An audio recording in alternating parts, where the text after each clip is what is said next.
So, this is not like a regular person. Say you're working, but you're not earning enough. So, for this is a bit technical. If they're in camps, then the way they cook their food has to change. Even if they're not using a lot of meat, there are other alternatives for proteins. There is awara for one. That's soy tofu.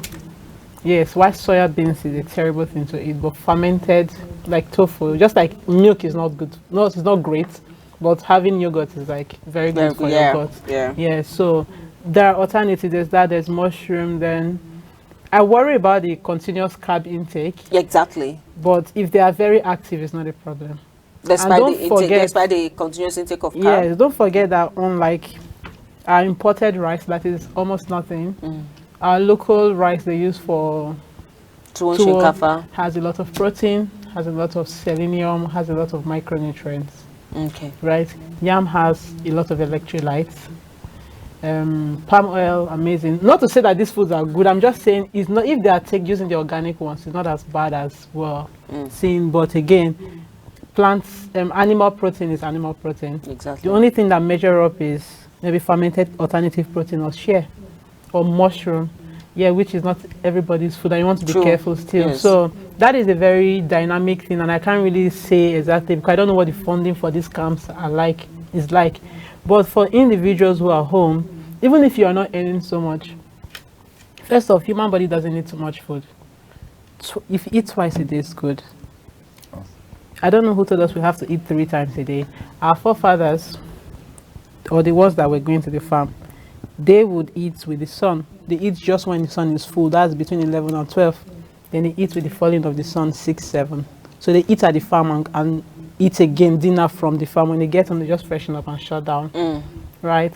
And they did real resistance carbohydrate, resistance starch, plantain, yam. Beans is more of carbohydrate than protein. Right? So it makes it really easy for them to stay healthy.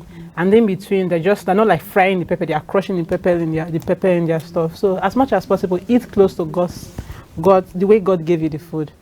We need to cook our meat properly because we can't digest it raw. Yes. But when there are plants or vegetables in your food, keep it as fresh as possible.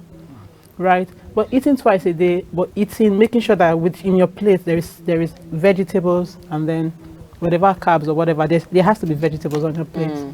Okay. And then the general misconception that fruit is great, but as a meal. You don't eat fruit after eating food. Sorry, can you take that again? You don't eat fruits as to digest your food, no. Oh. Fruit is a whole meal because it comes with all these nutrients, minerals, vitamins, and the digestion process involves fermentation. So imagine eating pounded yam. Yam takes a while, it's resistant starch, then adding orange or pineapple on top. That's citrus, it's a bit acidic, and it ferments. On top of that, yam is constipation.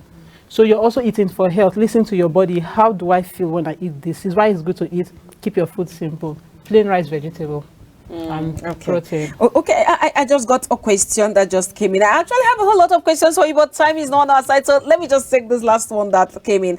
What is the effect of all this new technology and fast food processing gadgets on diets? And then a follow-up question is, does it actually affect the food nutrients? Yes. So if you see fortified on the packet, the main one that came in the food is gone. So you say fortified with vitamin A. Okay. We have something showing on the screen here. Okay, like with the gadgets. Yes. Does it affect? Oh, that was Bola grilled now. Wow. So it depends. What's the lighting? Is it ultra? Is it like an is it proper light or is it radiation? If it's radiation, why put your food through radiation? I'm not a fan of microwaves, right? Because again, we put plastic in there, and there are chemical compounds in your plates or your plastic containers that even if they say this is microwave friendly, when you heat it, those components, you don't see or hear everything, they bind with your food. So over time, we're going to record deterioration in our health, like the Western world. So as much as possible, your preparation and your eating should be traditional. Oh, beautiful.